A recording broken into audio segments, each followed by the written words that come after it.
Hello, beautiful souls. Thank you all so much for being here with me today. So in this video, I wanted to talk all about the difference between spiritual awakening and actual enlightenment, right?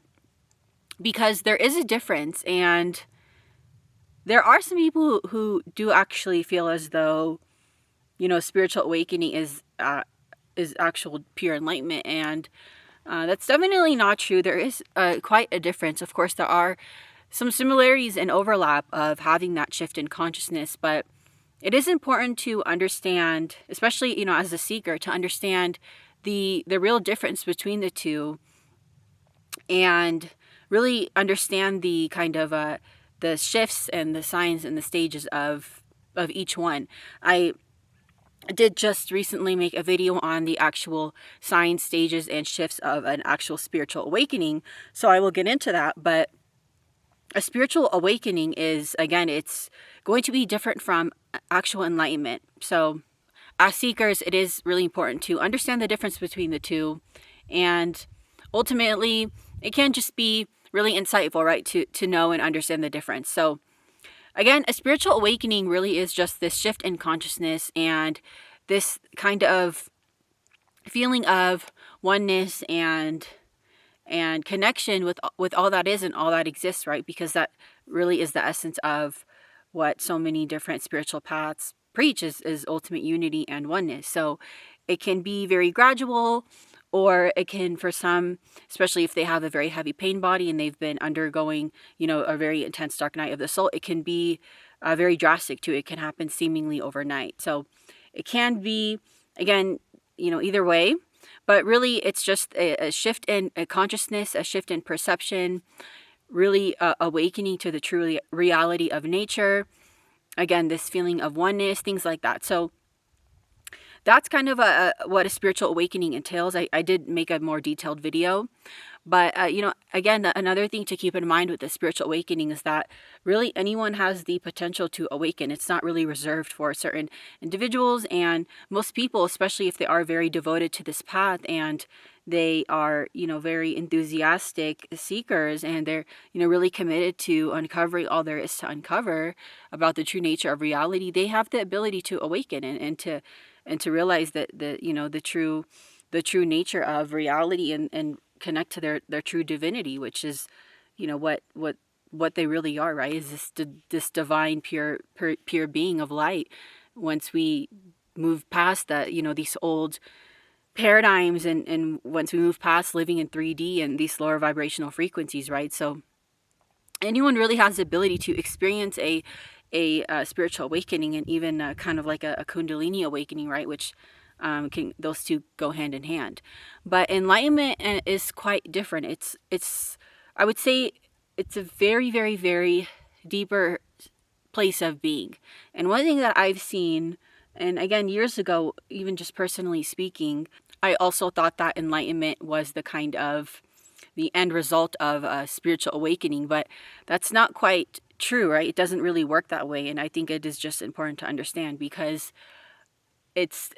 enlightenment is again, it comes from this very deeper space, and it's like you really just have no ego and no false sense of self, and you've just really dissolved all of the false everything within you, right? It's like this really kind of very, very, very deep space to be in. And of course, all of these monks and these gurus, right? Like that was what they were able to encounter, right? And I don't know if achieve is the right word, but that was their true nature. And that is why so many seekers would come and just want to be in their presence, because it was an incredibly, incredibly illuminating space, right, to be in. And again, there is just that difference. It's like enlightenment is a much deeper space to be in. So really, another way to think about it is that enlightenment is not just a glimpse, right? It's a very permanent shift in consciousness. It's like you are very, very, very rooted into this space of oneness, and it's very permanent. And I think a lot of people can relate to that feeling of again, as I mentioned, many people can experience a spiritual awakening, but I think also those kind of, a lot of those individuals can understand what I mean when I say that sometimes we almost feel like we might be faltering, or there are days when we're not feeling in that deeply rooted, or that deeply in that space of oneness and awareness, because our ego minds, it likes to come back into play sometimes, and it can be difficult, right, to try and control that false self, and not always be connected to that capital S self. So again, I think many people can relate to that, and of course it doesn't mean that you're going backwards, right, on this path, but it can be challenging to have those moments, whereas an enlightened individual really is just always rooted in that place of oneness, and it's like they're very, very, very anchored into that space. It's very incredibly profound, and it's very deeply powerful. It's really beautiful. And again, so is a spiritual awakening, but it's just important to understand that enlightenment is like much more intense and very, very, very profound. And again, it's not as many people are going to experience like a true enlightenment than an actual spiritual awakening. And I can definitely talk more about the kind of ways, I guess, that someone can get enlightened from more dharmic perspective. I'll make a video on that. But yeah, those were just some of the kind of the differences that I wanted to go over.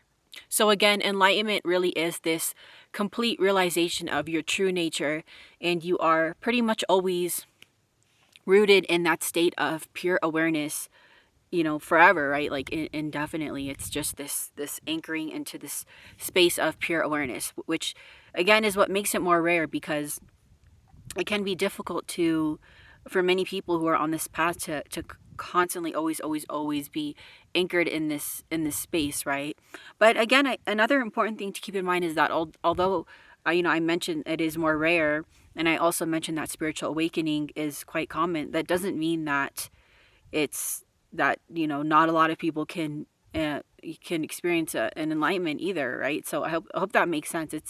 It's just overall, it's just important to understand that it's a very different kind of space of consciousness and awareness, because you are very, very rooted in that space, and it's like you just have this unshakable nature to you that like nothing can disturb all of the work that you've done in the place that you are in now, right? Because you've had that very intense experience that again is not as common.